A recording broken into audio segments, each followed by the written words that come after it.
My chosen designer for this task is Earl S Tupper, nicknamed the father of Tupperware. He was the man who created and started the wave of Tupperware in America. Earl S Tupper's products have been around for more than 50 years, and we are still using Tupperware in this current era. His products are still so useful, and we still find items that are inspired by Earl S Tupper and his creations. Earl S Tupper was born 28th of July 1909 and died 5th of October 1983. Earl S Tupper was born on a farm in America, in Berlin, New Hampshire. While growing up, Earl helped around the farm by selling food at the local market with his father.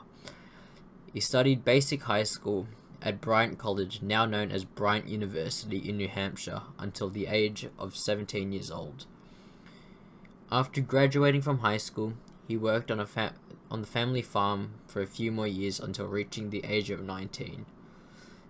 By the age of 19, he was already determined to become a businessman and that he would make $1 million by the age of 30.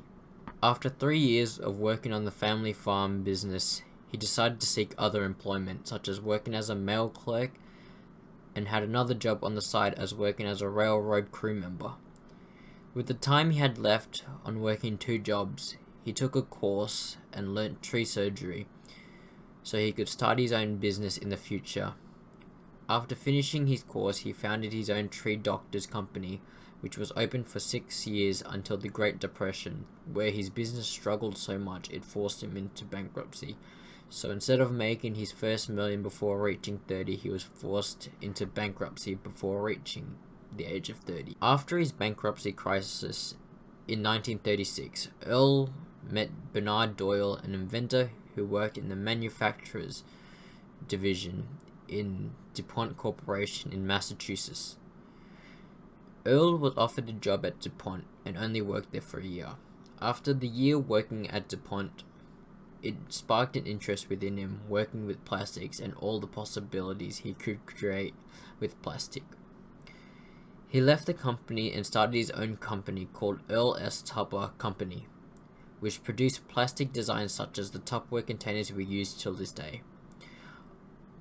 A lot of the Tupperware distributions was through a new trend back then called Tupperware parties, where a person would host parties at their property and people would come over and celebrate like a party and buy containers and plastic goods that were offered by Earl S Tupper.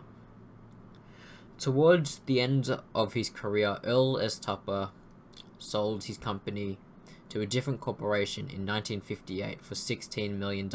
After selling his business he created, he retired and spent the rest of his life in Costa Rica, where he passed away at the age of 76 due to a heart attack on October 5th, 1983. The item I will be discussing are these tumblers made by Earl S Tupper in 1947. These tumblers are a good example of Dieter Rams' 10 rules of good design, because these cups are very innovative with the design because they are reusable cups that are made from polyethylene, which means they don't need to be thrown out after being used. These cups are very useful in a way that they don't need to be thrown out, and the purchaser doesn't need to go out and waste more money on buying cups that are going to be thrown in the bin. After using these cups, all you need to do is give them a good wash in the sink and reuse them over and over. The cups have very little design to them as well, being bright colors and nothing being added on with the design. The product is very easy to understand and self-explanatory. When put in front of a buyer, the customer will instantly know these are cups that are made to store liquids or certain food. These cups could also be long-lasting in a way that they are built out of polyethylene, and if dropped they will not shatter like a glass cup. For question number 7, I will be comparing Earl S Tupper's containers to a logo I created myself for personal use. Right from the start, there is a big difference where Earl S Tupper's containers were made in a factory and built with machines, whilst on the other hand I used a computer program called Photoshop. My work provides more color and detail inside the circles thanks to the program I used. But Earl S Tupper's containers are much simpler, with little design as possible on the container.